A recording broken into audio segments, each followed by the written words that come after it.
Welcome to Not Entirely Unlike Tea with Christine Collins. Hey there, it's Christine Collins. And for today, I thought it might be really useful to talk about language and the impact of word choices, phrases, and language in general, and how that impacts us at a subconscious level. Now, as a hypnotherapist, I'm very familiar with the importance of choosing the right words and understanding how language speaks to our subconscious. But this is truly applicable to everyone in every situation because language hits us at a subconscious level. And the things that we say out loud to others, as well as in our heads to ourselves, are hugely impactful on our well-being. It's the story that we're telling. It's the way that we're speaking about ourselves to ourselves and to others that sends a message to how we're really doing. Now, we can consciously choose our words and choose our language in a way that is conducive to enhancing our well-being. So, for example, when you're telling someone a story about something that's going on with you or that's happened to you, and you start to notice the way that you're describing things. How are you talking about yourself? Are you speaking about yourself in a derogatory way? Are you speaking about yourself in a self-confident way? These things have a huge impact on your communication, so it's going to affect the other person and their thought process and what they think. But the piece that we sometimes overlook is that it also affects our own subconscious. If you're walking around all day, every day and making comments, whether out loud or even just in your own mind, and you're saying things that are derogatory or that indicate a lack of self-esteem, kind of beating up on yourself, speaking negatively about yourself, putting yourself down, that message is filtering down to your subconscious and it's going to affect your emotional state, even if you are not actively aware of it at the time. Another key component with language is the language that we use in our broadcast communication, such as our marketing, for example, if you're an entrepreneur. And where this affects you as a person and as a consumer is paying attention specifically to the words and language that are being used by marketers on you. Now, a little while ago, I did an entire webinar about this topic, but the piece that I think is worth highlighting for today's discussion centered around some research that I did for that webinar around the reality that cellulite was a made-up thing. It started out meaning one thing, and then historically sort of transformed over time as magazines got a hold of it and marketers got a hold of it. And it transformed into a problem that was being described in women. Now, of course, we know better today. It only takes a 2-minute quick online search to uncover that cellulite doesn't really exist. It's not real. It's nothing more than a slight difference between men and women in the specific way that fat gets deposited beneath the dermal layers of the skin. But there was a time in history when women were really stressed out about cellulite, and it was considered a big deal. Women were writing into women's magazines and talking to their doctors and losing their mind with rolling their skin with rolling pins, trying to figure out how to get rid of cellulite. And it wasn't until more recently that it was uncovered that it was just completely a fabrication for marketing purposes. But what I found the most interesting in learning about all of this is that the language that was used to talk about this phenomena of cellulite was very much in the realm of what we call pain dialing marketing. Pain dialing marketing means that the marketer, the company, the advertiser, is intentionally pressing on a pain point or wound of the individual that they've targeted with their advertisement. And they're using language that is incendiary to intentionally dial up the distress of their target. They would describe the alleged made-up condition of cellulite as, quote, unsightly. So they would use that word, unsightly cellulite. And women were actually led to believe that the appearance of cellulite was a sign of poor health rather than a completely ordinary deposit of fat beneath the skin. it was painted out as a disease, using words like toxins and, quote, degenerated flesh, leaving women who were listening and receiving those messages desperate for a cure. So we can see the incredibly powerful impact that language choices have on our psyche, because those words paint a picture.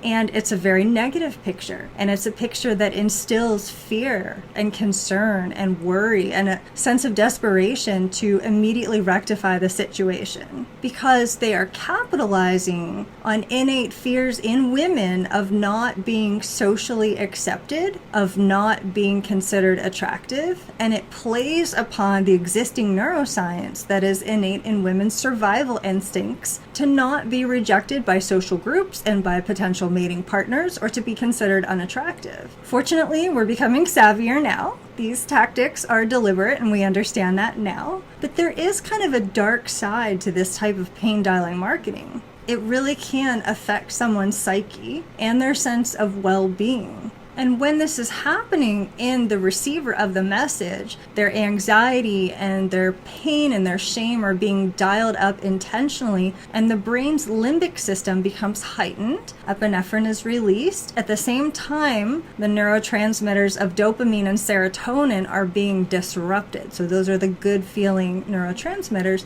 And we need those neurotransmitters for specifically activities like problem solving, creativity, generating new and innovative ideas, and also thinking clearly and rationally. When we slip into a state of panic, shame, anxiety, and unease, it actually robs us of the ability to create new things, to think logically, and to make good, logical, rational decisions. So this pain dialing approach freezes up the nervous system, and you could say that it seeks to incapacitate the target from making good, measured choices. Now, we also know that people are more vulnerable to hypnosis when they are in a state of panic and fear and distress. So it's a perfect opportunity now for that marketer to slide in with a message about, here's how I can solve your problem for you. Just buy here. Now, of course, I've talked in other settings, including that webinar, about how this is actually not very effective long-term as a marketing strategy. It's a horrible way to have a relationship with any audience. And audiences now can see through the BS. But the important key here for this discussion is noticing language. And what I would suggest for you to do, if you'd like to become a little bit more attuned to this for yourself, for your own well-being, and perhaps for your business results as well, is to notice and pay attention. What is the emotional reaction you have when you hear certain language? You can be a lot more discerning as you begin to dial up your awareness of just listening to different messages. When I'm scrolling on social media and I come across an ad, and that ad opens with, "You're doing it wrong, you're failing, and here's why, and I've got the solution," I just call BS straight away, because I know exactly that this is just pain dialing marketing. They're attempting to capitalize on a weakness that they think I have, and then they're going to sell me something. And like I said, most of us are savvy enough to see through that. Desire-focused marketing is far more effective. It is far better at building a healthy, long-term relationship with your audience, your customers, your clients. They'll be more likely to trust you, which is incredibly important, particularly if you are in the service industries. Trust is huge. The second you destroy that trust with pain dialing marketing, your relationship with your audience is out the window. We don't need to abuse our audience, our clients, our customers, the very people that we came to serve, with pain dialing marketing. We don't need to dial up the wound. We don't need to press on the pain point. It's absolutely ludicrous to imagine that that's going to create something positive for anybody in the long run. People know their wounds, they know their pain, they know their shortfalls, they know their failings. In fact, most people are so effing aware of their shortfalls and failings that they can hardly think about much else. You are much better served, and your audience is far better served, by focusing on what they could have instead. How could it actually be better? Maybe, just maybe, give them a sliver of hope instead of pressing on the wound. Give them something that they can grow into, that they can move closer towards. It's also neuroscientifically much easier for somebody to conceptualize. It's actually really difficult for our brains to conceptualize the absence of something. It's much easier for us to conceptualize the presence or addition of something new. It's like me telling you, whatever you do, don't think of a pink cupcake. The very next thing your brain starts to try to do is to conjure up an image of a pink cupcake just so that you can try to cancel it out after. It's not very effective. It's easier to think of a thing than to think of an absence of a thing.